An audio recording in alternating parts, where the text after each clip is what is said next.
What's up, guys? It's Carlos. I'm here with Jordan at the Kansept Knives booth at SHOT Show 2020. This is probably the first time we've actually been to a booth where all of the knives in Kansept are still pretty much prototype, ready to be released stage. Yeah. So this is all 0-day concept right here, which is kind of tying into the name, which is fitting at the moment. So, Jordan, from what I see, there's a lot of different knives here. Being that it's a new knife company, kind of show us, a little bit about these models and see what's going to be coming out first, maybe something that's going to be coming out a little bit later, in 2020, and what you like about them. So everything will be released 2020. Just to start off, everything on the table is all S35VN. Just so there's that. We can start off with the, we actually have a demo still here. The Kremlin, marbled carbon fiber, small flipper, frame lock, ball bearings on everything. So, about the knife that you went ahead and you picked up, yeah. I want to talk a little bit about this. So you mentioned that there's the dam steel and the carbon fiber. Now, is this G10 in carbon fiber in here inlaid, or is that just standard carbon fiber? It's a marbled carbon fiber. Oh wow! So a little bit of the G10 to give it that actual the colorization and be able to get the different cut. I like that pop on there too. That's actually really nice, and it's a nice sturdy frame lock. And the clip looks like it's been milled really well. It's got the titanium handles as well.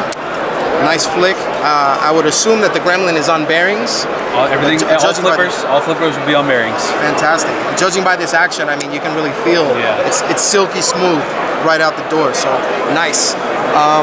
So have they talked about the pricing for these knives yet? So starting out with, if you have the full package, stainless steel and everything, you're looking closer to the 400 range. Wow, okay. So it's catering to the luxury knife market. It is. Okay. Then if you move down the line, maybe here, you're looking closer 160, 170, just to start out, more of the basic Kremlin. Now, touching on that particular Kremlin that you just picked up, that caught my eye because this looks like smooth micarta. It is. Okay, so there's going to be a bit of variation between the knives, not only in just the look of the knife. I see some that are in black, some might be anodized, but the materials might be different. I saw some carbon fiber there, some G10, and let me see here. Is this smooth micarta? Yes. Okay. It looks really, really good. I mean, it's got a nice smoothness in the hand, and I like how the fact that it's kind of it's placed into the titanium handles. It's not just one slab that you typically see on a lot of other knives. So it looks like that Kansept really took its time into thinking, okay, let's do something that's that's with the material. Changing the market. Yeah, it's similar but something different with the inlays. Definitely, it definitely a standout on that. Judging from what I see here on the table, all of these knives seem to have been designed by the owner, Kim Ning. Yes. And you said S35VN steel on all of these. Yes, it is. Okay. So there was another knife that happened to catch my eye. I noticed a couple of flippers, but this one just, I mean, these handle scales are calling to me. From what I see right here, I believe this one is called the Agent? Yes. Okay. It's the Agent. Nice. So tell me a little bit about this knife. So like I said, it's S35VN, flipper, ceramic ball bearings. Now we have the inlaid cut on the titanium. That looks really nice, and it looks like it's been anodized blue to kind of differentiate from the handle scales. It also has the titanium, the little backspace right here at the bottom with the lanyard attachment.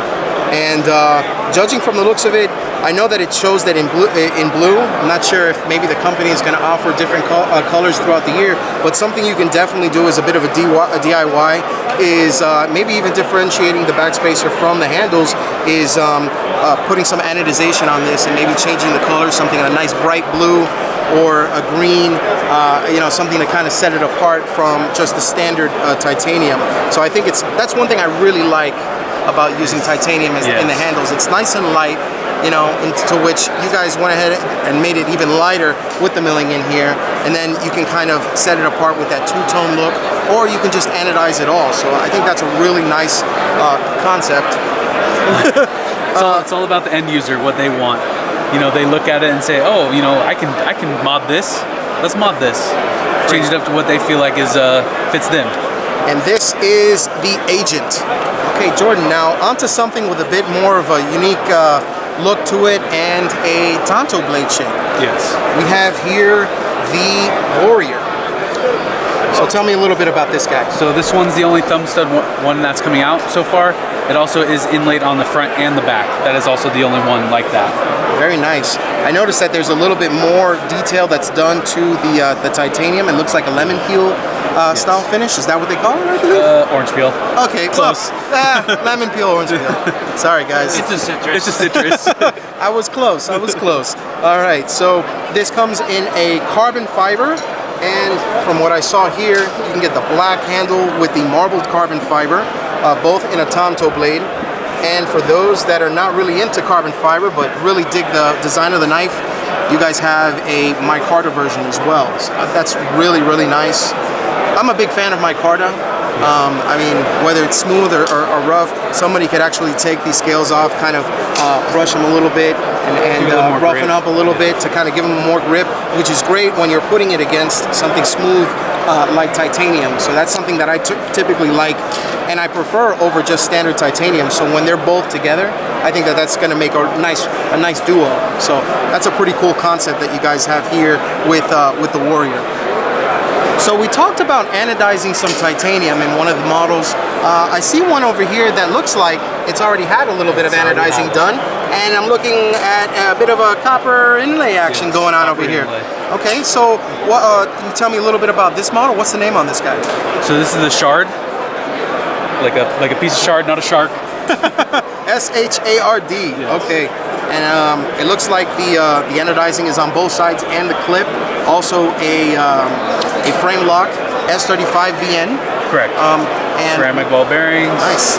One thing I really liked about this is there is the cutout with the fuller towards the top of the blade, and it has that awesome sheep's foot design. It's kind of like a modified Warncliffe going into a sheep's foot. I think it's more Warncliffe than sheep's foot, but one thing I really like about this knife that stands out, aside from the fact that it's unique and it's going to patina with the copper, is that you have that reinforced tip, so that if you have to make those cuts for more utility, kind of go in and like kind of really work, I think that the blade shape is going to lend itself really well to some of those tougher tasks. Yes. And this, out of all the blade shapes that I've seen here, I think that this is actually one of my favorites. It's nice to see that it's something different with the copper and the anodized titanium, but from what I see here on the table, there are a few other ones. There's the, let's see here, there's the carbon fiber inlaid with the titanium as well. And let's see here, what else do we have? Oh, different areas where the carbon fiber is actually at. Okay. And this is, this looks like brass? Yes. Looks like brass with a little bit of aged patina to it. That's Correct. really nice, actually. It lends itself really well to the knife, and I think that that two-tone appearance with as the patina really forms is going to look awesome for the end user on the knife. So Jordan, I saw you eyeing this over here on this side of the table. Yeah. Tell me a little bit about that. It always pulls me in. all black, anodized blue hardware. Can't beat it. Nice black wash blade. It looks different from most of the other designs. What's the name on this one? This is the Cairo. Okay. All right. Nice. Ball bearings, flip. It's very nice. I like that it's a bit of a departure, not only in just the overall look of the blade, but that it has that black wash to it. You can also get it in a different blade shape, correct? Yes. Okay. So they have that kind of a modified, like a clip point going into a Tanto? Correct. Okay, that looks really nice, and it looks like they, let's see here, looking at the pocket clip, it looks like it can be both left and right hand carry, which is great. You don't see a lot of knives, especially newer knives going into the market that are, you know, friendly for both the lefties and the righties. Although, as a righty, I'm okay with the fact that some of them are just for the right hand. So, but if you are of the other hand type, the Cairo is the knife for you to check out. Even though it is a frame lock on the right hand side, chances are, based on sales and popularity, maybe they'll make a left hand frame lock. Who knows? So this is the Cairo from Kansept. So Jordan, it's a new company, it's a bunch of new knives, a lot of really cool concepts here. Yes. I've probably said Kansept 20 times during it, but it's a very fitting name for this company and the blade designs. Huge shout out to Kim Ning and the rest of the team over there at Kansept. And thank you, Jordan, for taking a moment to show me these knives. Hope you have a great SHOT Show 2020. Thanks, you too. Congratulations.